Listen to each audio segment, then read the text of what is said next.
चौथी कड़ी भी बन के तैयार हो चुकी है, जिसमें शिवांगी अपने पिता की मृत्यु का बदला लेगी। क्या होगी फिल्म के नए किरदार शिवप्पा और कटप्पा के बीच समानताएं और असमानताएं? दोस्तों, बाहुबली 3 के नए ट्रेलर जारी किए जा चुके हैं। दर्शकों को ये ट्रेलर काफी पसंद आ रहा है। बावजूद इसके कुछ फिल्म क्रिटिक इसकी सफलता पर सवाल उठा रहे हैं। कुछ लोगों का कहना था कि फिल्म महज एक काल्पनिक कहानी है और फिल्म के किरदारों और डायलॉग्स को जरूरत से ज्यादा खींचा गया है। दोस्तों, लेकिन इन सब आलोचनाओं का फिल्म की लोकप्रियता पर कोई असर नहीं हुआ है। लेकिन कुछ लोगों ने दावा किया कि बाहुबली एक असल कहानी से प्रेरित है।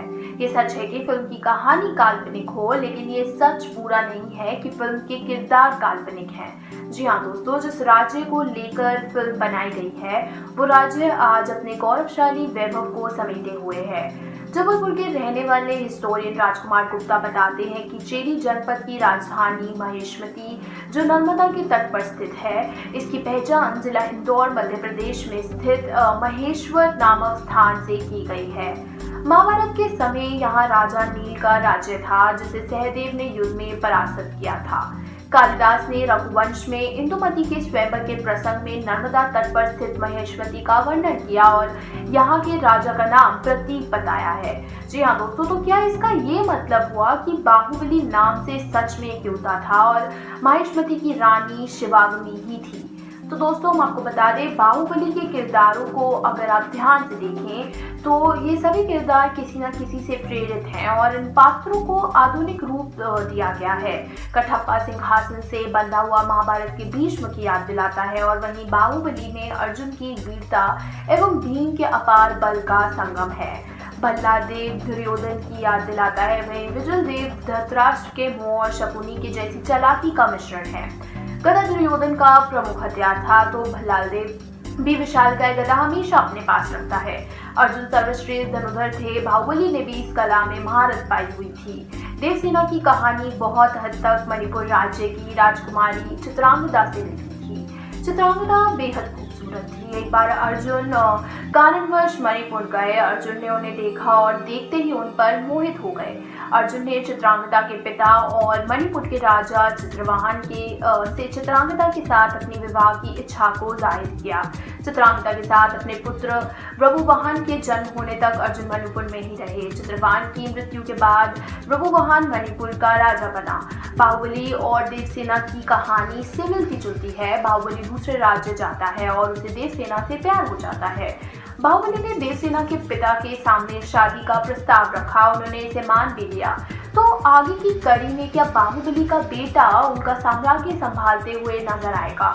दोस्तों, हम आपको बता दें कि राजमाता शिवांगी खुद डूब जाती हैं, लेकिन बाहुबली को अपने हाथ पर उठाए रहती हैं और उसकी रक्षा करती हैं। आपको ये सीन देखकर वासुदेव की याद जरूर आई होगी। हमने धार्मिक धारावाहिक श्री कृष्ण में देखा कि कैसे वासुदेव नवजात भगवान कृष्ण को यमुना नदी पार करके गोकुल तक ले जाते हैं। जिस तरह वासुदेव ने भगवान कृष्ण को उठाया था, ठीक उसी से मिलता जुलता सीन बाहुबली में दिखाया जाता है। वहीं लेखक आनंद नीलकंठन की किताब चतुरंगा को राजमौली ने फिल्म की चौथी कड़ी से जोड़ने का भी सोचा है। वहीं चतुरंगा एक तरह का बोर्ड गेम है जिसको शतरंज की तरह खेला जाता है। दोस्तों, चतुरंगा के पीछे का विचार था कि कैसे एक महिला पुरुष चालित और वर्चस्व वाली दुनिया में प्रतिस्पर्धा करती है। पुस्तक शिवांगी की एक शानदार यात्रा को दर्शाती है और वे कैसे राजा के अधीन उसी राज्य में रहने के लिए जाती है जिसने उसके पिता को मार डाला। बाहुबली 3 के लिए राजमौली ने काफी हद तक स्क्रिप्ट लिख दी और फिल्म की चौथी कड़ी भी जल्द दिखने वाले हैं।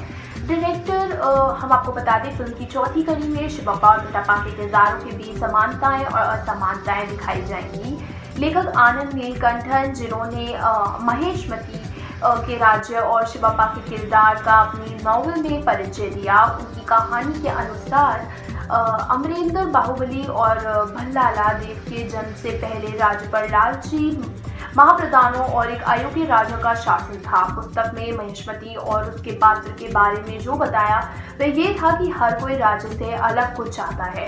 अपनी तिजोरियों को धन से भरने से लेकर राजा का अवतरण तक सभी पात्रों की महत्वाकांक्षाएं अलग थी, लेकिन शिवप्पा अमीर होना नहीं चाहते थे और महिष्मती पर शासन करना चाहते थे। वे सभी स्वतंत्रता चाहते थे। वहीं कटप्पा ने अपना नसीब राज्य की भलाई और उसकी सुरक्षा में लगा दिया था। जहां शिवप्पा स्वतंत्रता चाहता था, वहीं कटप्पा अपने राज्य की सेवा करना चाहता था।